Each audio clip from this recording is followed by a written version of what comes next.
pengalaman untuk Bapak dan Ibu semuanya. Diajak duduk kembali mengenang masa lalu waktu SD, nyabunya. Nah ini tadi di Piwarang Nawis, udah lama gak ada tangan, sekarang ada tangan lagi belajar menjadi kemarin anak-anak yang biasanya duduk di sini belajar sekarang menjadi Bapak dan Ibu untuk sedikit belajar memperkenalkan diri bagaimana mengolah agar pangan atau napi makanan atau napi produk yang Ibu buat dan Bapak buat itu menjadi aman buat semua.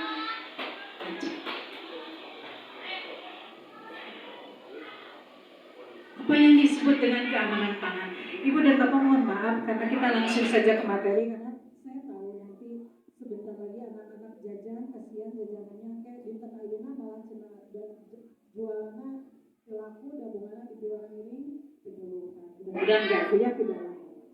Apa itu keamanan pangan? Keamanan pangan itu adalah kondisi dan upaya yang diperlukan untuk mencegah pangan dari kemungkinan cemaran biologis, cemaran kimia dan benda lain yang mengganggu dan merugikan serta membahayakan kesehatan. Hartosna naon? Artinya ini adalah untuk menghindari keracunan makanan yang ditimbulkan oleh makanan yang dibuat oleh Bapak dan Ibu. Ya, Mas Ngadano, ayah pernah mendengar apa itu keracunan makanan? Ada ya? Contohnya misalnya begini. Tiba-tiba dalam satu hajatan atau jajan, ada seseorang yang jajan misalnya. Tiba-tiba setelah itu dia merasa pusing, mual, muntah, terus diare atau mencret, itu adalah satu sebagian dari tanda-tanda keracunan makanan. Ya. Balik lagi sebentar. Yang tadi. Nah, di samping kita menghindari bagaimana caranya supaya makanan yang kita produksi itu tidak menimbulkan keracunan makanan, juga harus diperhatikan bahwa makanan yang kita produksi itu harus sesuai dengan agama. Kalau kita menganut agama Islam berarti memang harus halal. Halal cara mendapatkan, halal dari komposisinya, dan halal dari bagaimana caranya kita mengolah makanan itu. Selanjutnya dengan keyakinan dan budaya masyarakat.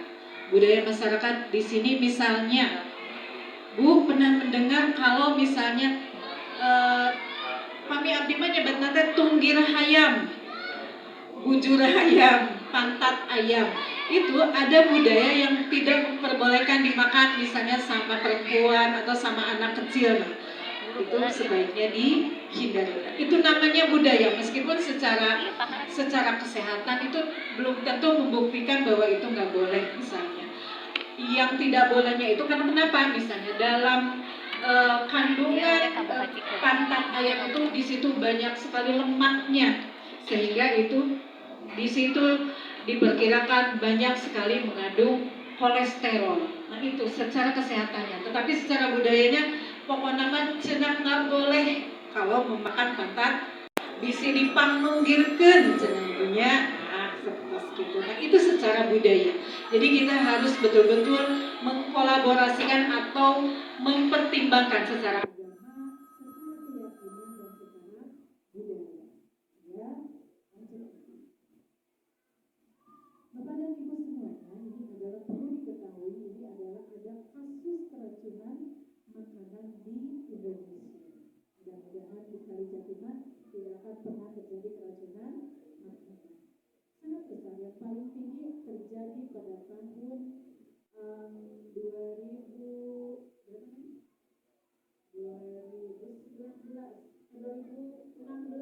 ya, sebanyak 0,48%, kecil sebetulnya 0,48%. Tapi ketika kita melihat dampaknya itu sangat berpengaruh sekali karena begini, bisa di sekolah ada kasus keracunan makanan. Misalnya setelah makan itu ada yang pusing, mual, misalnya ada 2 orang, itu bisa langsung dikategorikan bahwa itu kejadian luar biasa keracunan makanan. Sampelnya pernah dicabak, muntahan anak harus diambil untuk diperiksa di laboratorium.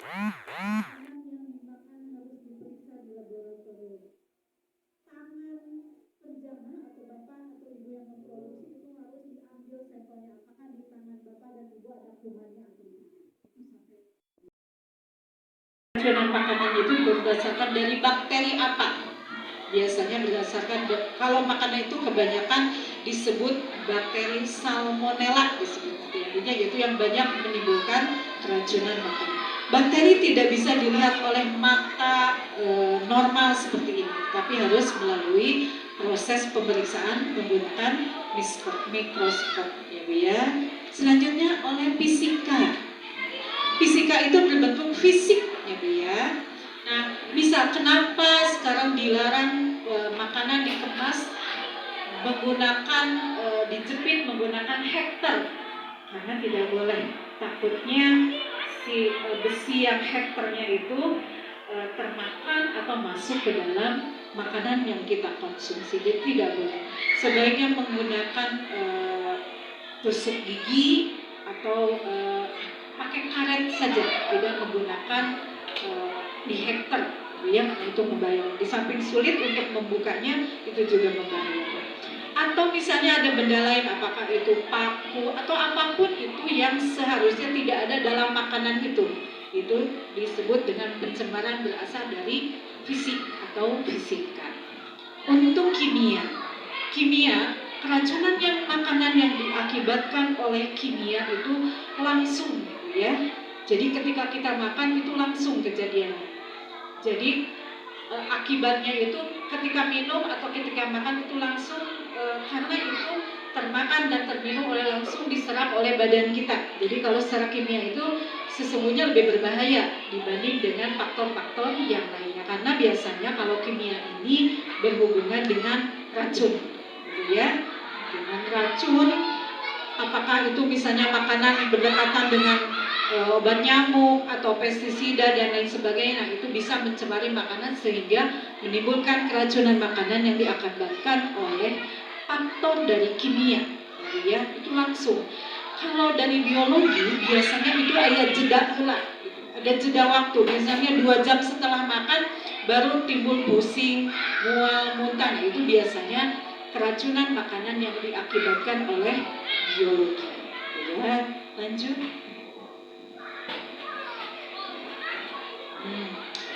Ini hanya sekedar tahu saja, pengetahuan buat Bapak dan Ibu semuanya. Kok bahasana meni sapertos gitu, naon si salmonella, naon si shigella nyebutnya. Tapi perlu diketahui, Ibu nggak usah membaca yang bakteri jenisnya bakterinya, usah lah.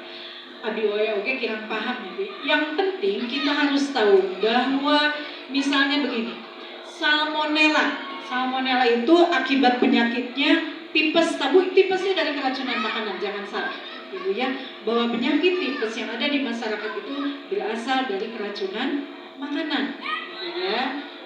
Apa nama bakterinya? Nama bakterinya adalah salmonella. Gastritis naon itunya tipoid. Nah, tipoid itu mana sejenis pengurang di pelaku naon panyawa tipes bisa. Kami di masyarakat menyebutnya penyakitnya tipes. Nah, itu adalah salah satu akibat dari keracunan makanan. Makanya kenapa yang diobatinya biasanya saluran pencernaan, gitu ya. Itu ada. Apa saja sumbernya? Dari air, tanah, serangga, hama, feses manusia, dan daging mentah. Bapak Ibu percaya nggak bahwa feses manusia itu bisa termakan kembali oleh kita? Percaya nggak? Percaya ya Bu ya, harus percaya Bapak Ibu. Gini, ketika kita buang air besar, cebok, makanya dianjurkan bahwa ada waktu kritis untuk cuci tangan menggunakan sabun dan air yang mengalir. Ketika kita tidak bersih mencuci tangan kita, bisa jadi bahwa kotoran kita itu ada menyangkut di tangan kita. Makanya kita bisa jadi bahwa makanan itu kotoran itu bisa termakan oleh kita. Ketidak kurang bersihnya mencuci tangan. Sumber pangannya apa saja? Daging sapi, unggas, telur mentah, kelapa kering, sayuran, buah-buahan, dan paprika kering atau selai kacang. Jangan salah bahwa ini ketika tidak diolah dengan baik, ya. Disentri, mencret, itu keracunan makanan juga, Pak, Bapak Ibu semuanya, ya. Kita biasanya urang mah pokoknya mencret, padahal itu akibat dari keracunan makanan. Selanjutnya diare, kolera. Pokoknya yang berhubungan dengan pencernaan itu biasanya berhubungan dengan keracunan makanan. Meningitis itu radang otak ya ayah. Ya. Meningitis itu radang otak. Itu bisa diakibatkan oleh susu bubuk formula pada bayi yang kurang dari 1 bulan. Ya, lanjut.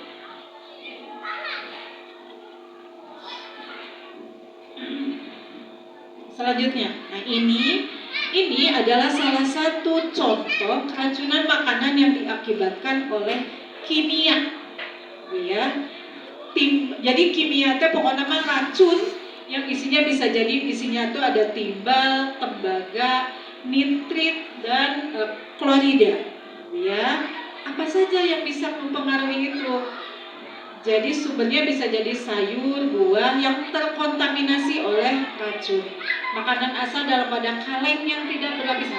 Hati-hati dengan penggunaan makanan kaleng atau makanan kemasan, ya. Terus penggunaan yang menggunakan pengawet, ya. Selanjutnya menggunakan pengemas yang ada mengandung pestisida. Apa saja plastik ya, menggunakan plastik. Apa saja efeknya terhadap kesehatan?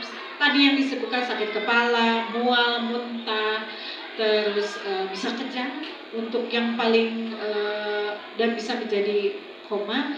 Dan untuk nitrit itu bisa menimbulkan kematian. Masih emot kejadian kopi sianida. Nah, itu ya Bu ya. Kopi sianida yang sampai umur yang Jessica ya sampai sekarang masih di penjara ya Bu ya. Nah, itu akibat dari makanan yang dicampur dengan sianida. Nah, sianida itu adalah keracunan makanan yang berasal dari kimia. Lanjut.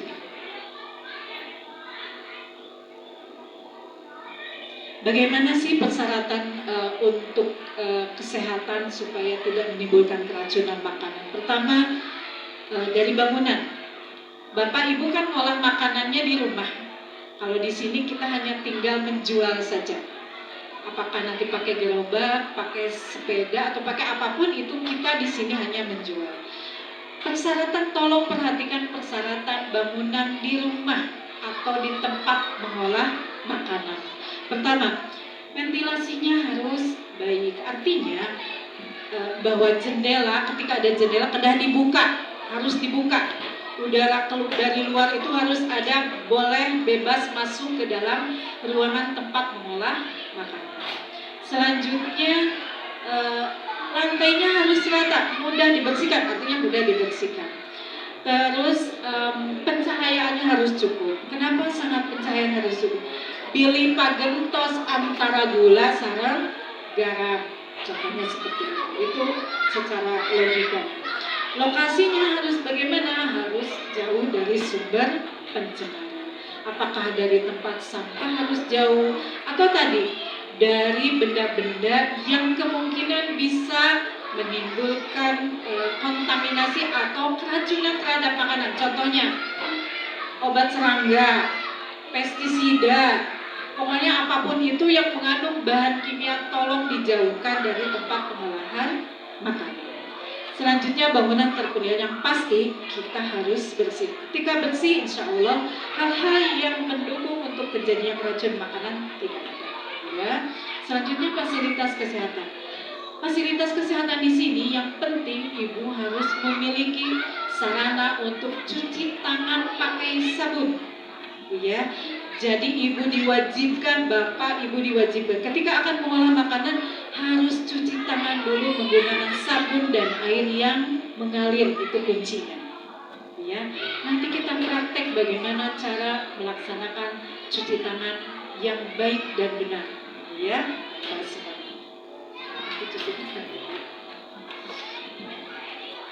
selanjutnya peralatan.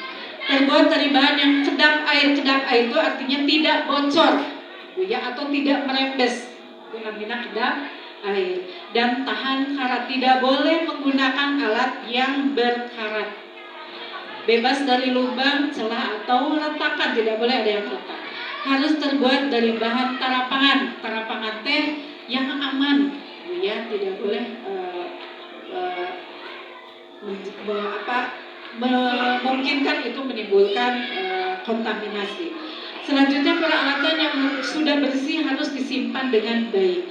Harus dibedakan untuk pangan mentah dan pangan matang. Bentenkeun wadahna anu kanggo asam dengan yang mentah. Memiliki tempat penyimpanan pangan beku itu mah pami di rumahnya masing-masing. Selanjutnya wadah yang untuk mengangkut hasil produksi harus terbuat dari bahan kuat dan sekali lagi mudah dibersihkan. Kenapa? Bapak Ibu semuanya, ada yang masih menggunakan styrofoam? Bukan, acung tangan yang masih menggunakan styrofoam. Styrofoam masih diperbolehkan ketika makanan itu betul-betul dingin, ya, betul-betul dingin. Dalam kondisi panas tidak boleh menggunakan styrofoam. Jangan menggunakan styrofoam. Apalagi misalnya masih ada pedagang yang menggunakan kertas bekas untuk membungkus makanan. Tidak boleh menggunakan kertas untuk membungkus makanan. Jadi Bapak dan Ibu sekarang silakan menggunakan kertas untuk khusus yang untuk membungkus makanan. Misalnya di kita tuh biasanya disebutnya kertas nasi ya Bu ya, Bapak dan Ibu semuanya. Kertas nasi kan ukurannya besar, itu bisa dibagi menjadi beberapa bagian sehingga itu untuk menekan biaya pembelian modal ya Bu ya. Betul, kita harus tetap memperhitungkan modal yang kita keluarkan, tetapi tetap juga kita harus memperhitungkan bagaimana caranya supaya itu tetap sehat. Betul Pak, harus lebih irit, tetapi kita tetap menjaga kesehatan. Jadi tidak ada lagi yang menggunakan kertas bekas. Ibu Bapak begini, bisa dipahami bahwa kertas bekas itu ada tintanya yang sifatnya karsinogenik Pak, disebut karsinogenik ya. Itu yang banyak menimbulkan penyakit kanker seperti itu. Itu berasal dari tinta yang berasal dari kertas bekas. Bisa dibayangkan juga, kita membeli kertas koran bekas nih Bapak sama Ibu atau buku bekas biasanya. Tiba-tiba ayah ini Budi, Bapak Budi cuma dulu ya Pak ya, bungkus bala-bala misalnya seperti itu. Jangan. Karena begini, kertas bekas itu biasanya kertas yang sudah lama, bau hapeng, eta kertas koran teh tos numpuk di mana-mana, duka kalalangkungan, kelewatan tikus dan lain sebagainya. Tikus, kecoa bisa lewat di situ. Dan kita pergunakan untuk membungkus makanan. Anggaplah bahwa anak-anak yang beli di sini adalah anak-anak kita sendiri. Bagaimana kalau anak kita juga makan seperti itu? Iya, Bapak Ibu semua. Kalau misalnya kita dirasa beli kertas nasi misalnya, itu kami dimodalkan sakieu. Ibu milari we daun cau, Bapak mending ku daun cau atau daun pisang. Itu akan lebih baik dibanding kita membeli kertas koran. Meskipun mungkin anak-anak sekarang menjadi aneh ya Bu ya, Bapak Ibu semuanya, aneh ketika misalnya beli makanan dibungkus oleh daun pisang, padahal itu akan lebih baik dibanding kertas nasi pun. Daun pisang itu lebih sehat dibanding kertas nasi sebetulnya. Ya. Yang penting saya titip sekali lagi, penggunaan styrofoam boleh dipergunakan, tapi dalam makanan yang memang sudah dingin. Untuk makanan yang panas itu apalagi yang berair itu diusahakan tidak menggunakan styrofoam. Ada sekarang mangkok yang ada mangkok plastik seperti bukan styrofoam, tapi sekali lagi pasti itu biayanya akan langsung besar gitu ya. Tapi ya bagaimana lagi bahwa memang sekali lagi untuk menjaga kesehatan diri kita dan apalagi anak-anak gitu ya, harus dihindari untuk penggunaan styrofoam untuk makanan yang panas. Penjama, penjama teh Bapak dan Ibu disebutnya penjama makanan. Kami masak di rumah untuk menyediakan makanan untuk keluarga, itu saya disebut penjama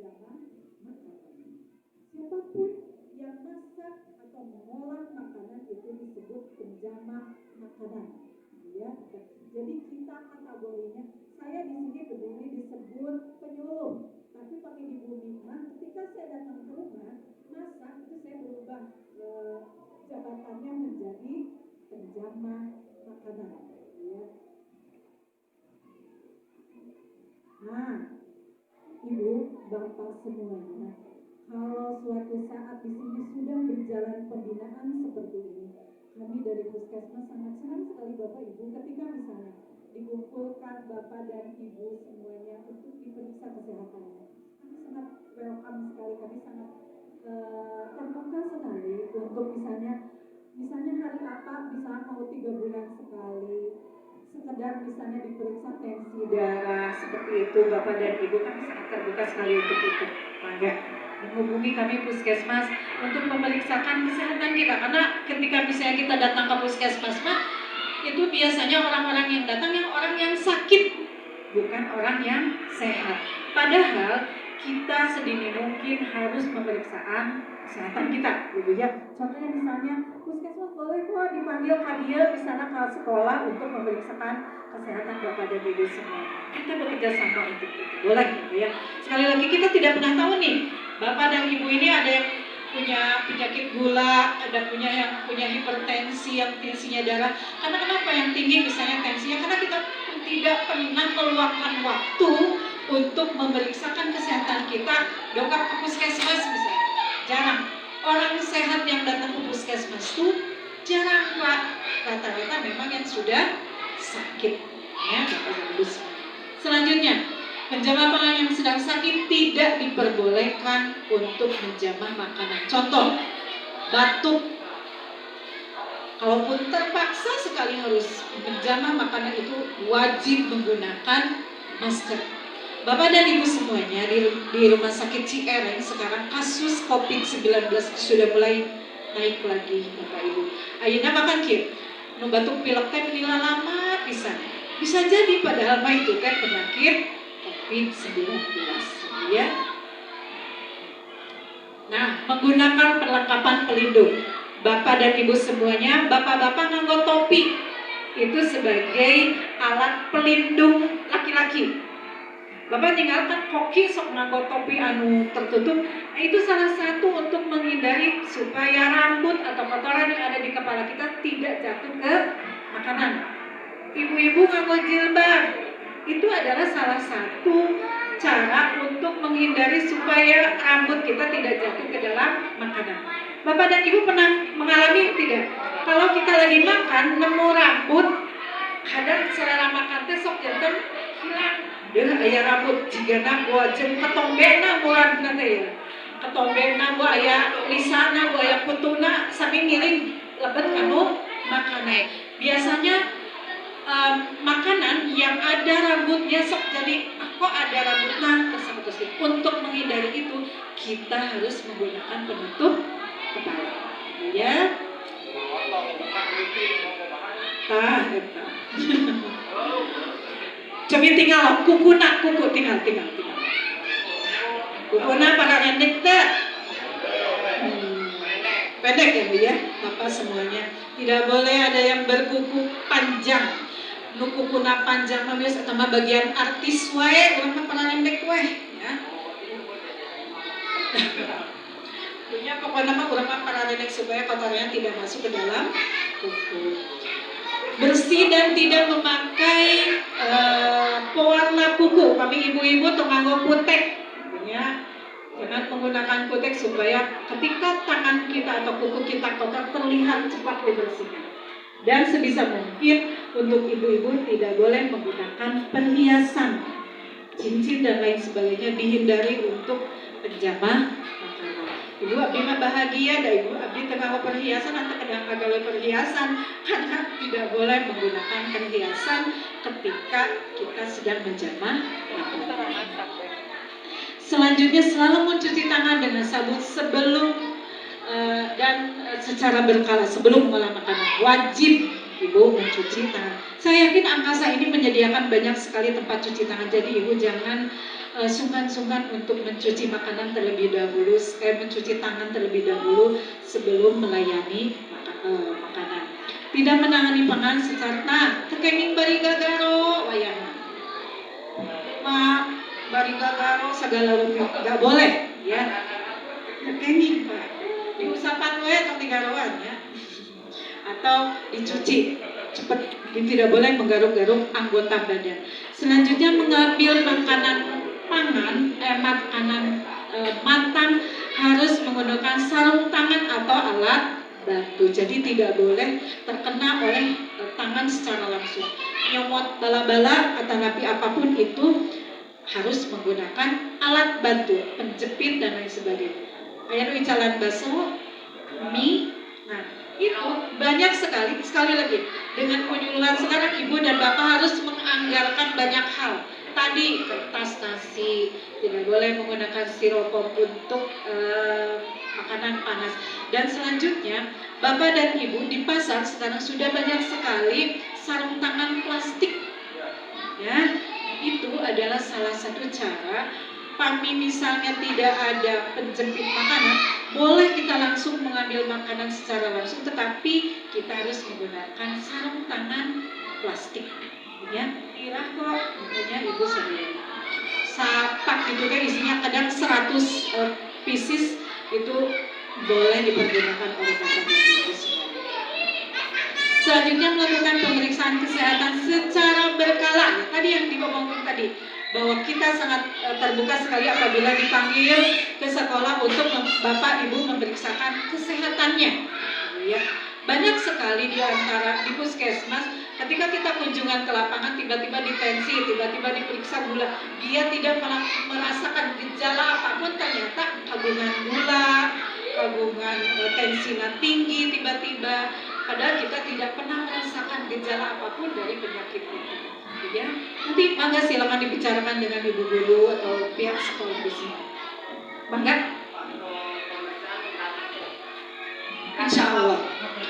Bapak gini, ketika ada program di puskesmas untuk pemeriksaan, sekarang aja gini Pak, ada program pemeriksaan gula dan tensi darah. Mami Bapak terang posbindu itu adalah posyandunya untuk lansia. Nah, di satu desa itu baru dilaksanakan satu posbindu. Posbindu itu kalau Kalijati Barat adanya di RW 4 Gang Mangga sini. Itu pemeriksaan gula darahnya gratis. Selama alatnya itu disuplai oleh pemerintah. Ketika kita narip, Bapak Sami pengawasan di sana ada sekarang kan pemeriksaan gula darahnya Pak ke apotek. Gula darah berapa? 15.000 apa 15.000 kami di apotek. Puskesmas narik ketika puskesmas naoge alatnya meser Pak. Karena tidak semua alat disuplai oleh pemerintah. Tapi untuk yang sekarang ketika yang datang ke Posbindu, insya Allah masih gratis. Kumbagi puskesmas masih disediakan alat untuk pemeriksaan gula. Kami sekedar tensi mah gratis Pak. Tensi darah mah insya Allah gratis. Tapi untuk pemeriksaan gula, kami alat natosep dan pemerintah insya Allah mau nggak bohong, kami CF ya CF, kami masih ada ya kita ada. Karena itu untuk kepentingan insya Allah gratis Pak kalau untuk pemeriksaan tensi darah. Kecuali kalau misalnya Bapak Ibu kena di landongan, ini harus dibeli minum obat misalnya, itu maka silakan untuk membeli obat sendiri. Kita sambil pemeriksaan misalnya ke tempat penjualan Bapak dan Ibu, boleh nanti kita insya Allah misalnya sambil memeriksa tensi misalnya seperti itu, boleh Pak. Selanjutnya mendapatkan penyuluhan keamanan pangan tiap saji. Sekarang adalah saatnya mendapatkan penyuluhan siap saji. Lanjut.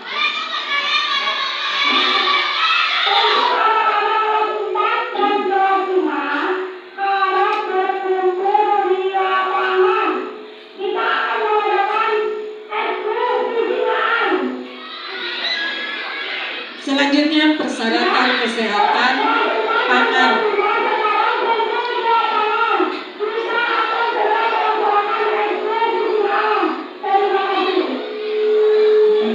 Bapak Ibu semuanya, yang paling mudah yang bisa kita lakukan bagaimana bahan makanan yang kita olah itu aman. Bapak dan Ibu membiasakan diri membeli makanan dari satu tempat. Jadi Ibu, Bapak harus punya langganan. Pokoknya kalau misalnya tok kemana-mana, jadi punya satu langganan. Kenapa? ketika ada keracunan makanan, ibu itu pasti ditelusur. Bapak di mana beli awalnya, cara mengolahnya itu ditelusur. Jadi si tempat yang dibeli ku bapak ibu diambil sampel makanannya. Tapi ketika ibu ditanya atau bapak ditanya di mana belinya, ini beli di anu misalnya, itu akan sulit. Jadi ibu bapak harus punya pedagang langganan yang biasa ibu bapak beli. Terus makanan patah. Nah tadi kotak kemasan ya bu ya sudah dibahas. Terus biasanya umur makanan itu 6 jam kalau tidak dimasukkan ke dalam lemari pendingin. Jadi kalau di udara luar itu ibu perkirakan, bapak perkirakan bahwa ini bisa habis sebelum 6 jam. Jadi setelah 6 jam itu sebetulnya wajib dihangatkan kembali. Ya, tidak boleh lebih dari 6 jam. Terus begini, ketika bapak ibu misal membeli sosis atau mie atau apapun itu yang dalam bentuk kemasan, tolong dilihat masa kadaluarsanya. Jangan sampai tidak dilihat. Ya, bapak semuanya tolong dilihat masa kadaluarsanya. Terus ketika dalam makanan kemasan seperti itu, tolong dilihat lagi apakah ada kebocoran atau tidak. Tapi ada bocor, jangan pernah dibeli. Kalau dalam bentuk kaleng, kalau ada yang penyok, itu tidak boleh dibeli. Kita harus membeli makanan kemasan yang di kaleng itu dalam kaleng yang sangat mulus. Kenapa kalau penyok tidak boleh dibeli? Karena itu memungkinkan untuk masuknya bakteri ke dalam makanan yang dikemas.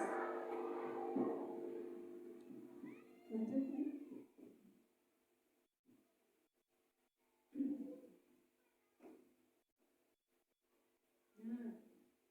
Bapak dan Ibu pas tulisan tinggal keluar lewat terus.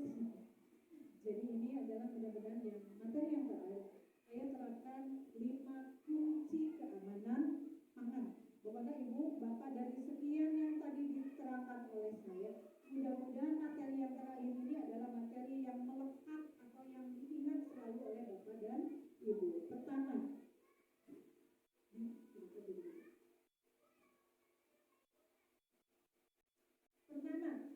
jagalah pangan pada suhu aman. Artinya bahwa makanan Bapak Ibu, kalau ada yang jualan air kemasan seperti ini, jangan sekali-kali terkena sinar matahari langsung.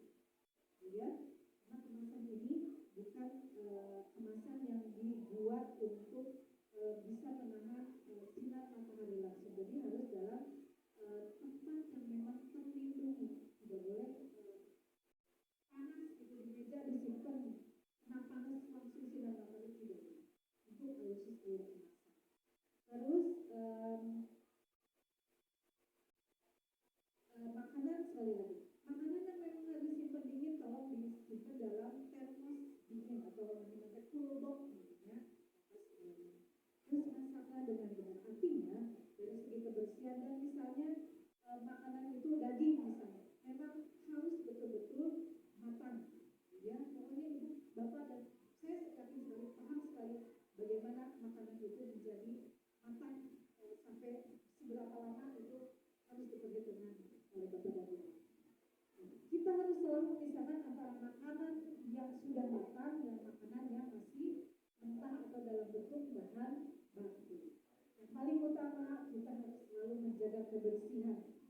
Pertama, kebersihan diri sendiri dulu dari ujung rambut sampai ujung kaki. Kuku tidak boleh panjang, menggunakan baju yang bersih bukan yang bagus, tetapi menggunakan baju yang bersih. Ibu, bapak kalau memiliki celemek, pakailah celemek, karena itu akan menghindari kontak langsung dengan makanan dan menggunakan celemek. Terus tempat harus diperhitungkan dan lingkungan. Pokoknya tidak boleh ada makanan yang siap untuk dimakan secara terbuka, dengan harus semuanya ditutup. Selanjutnya gunakan air dan bahan baku yang insya Allah jangan sekali-kali menggunakan, contohnya misalnya untuk minuman yang dibuat langsung menggunakan air mentah, harus dijaga ya. Penggunaan saus yang untuk sebenarnya masih diperbolehkan mangga, tetapi biasanya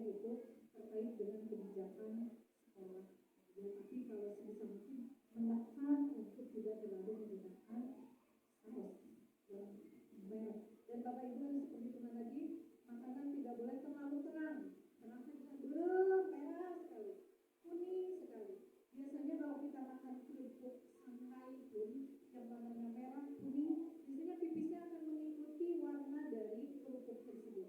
Makan kerupuk yang merah biasanya air kencingnya akan berwarna merah.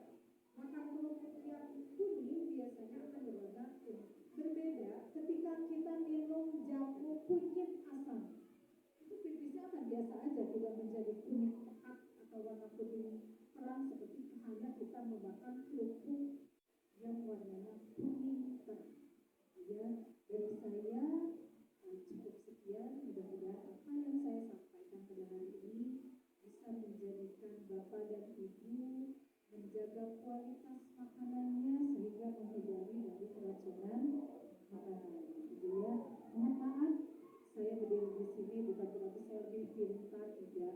Saya yakin Bapak dan Ibu justru lebih berpengalaman dalam cara mengolah makanan.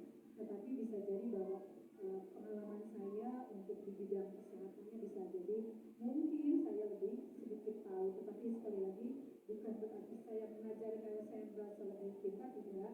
Saya yakin Bapak dan Ibu justru lebih pintar dan lebih berpengalaman sehingga sampai saat ini mudah-mudahan tidak terjadi sesuatu apapun akibat yang kurang baik yang diakibatkan oleh makanan dan minuman yang Bapak Ibu produksi. Terima kasih. Ada pertanyaan?